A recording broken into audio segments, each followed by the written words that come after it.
Thanks, Sherry.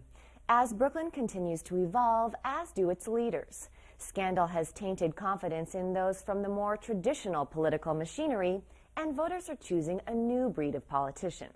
Nicole O'Dell takes a glimpse into what this trend might mean for the future of Brooklyn. Spend the day with Assemblyman Karim Camara, and though parts seem typical, his politics are anything but. He's part of a new generation of officials taking a new approach on an old institution. I think what we need now in politics is we need people who are grassroots leaders who are able to organize people locally. I spoke to the former fundraiser and current minister at a recent summit that was addressing the dropout rate in New York City schools. He said with the magnitude of problems his community currently faces, he uses his work in the church and state in tandem to be more effective. The magnitude of the problem we're facing, it's more than one elected official can solve on their own. When you're talking about the Community Service Society, for instance, they estimated that black male unemployment in community and urban centers is about 50% or 50% or more.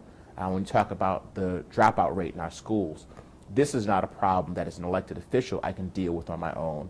The only thing that I can do, or to make my job easier, is to galvanize people locally to say that if we're going to transform our communities, it has to happen from the inside.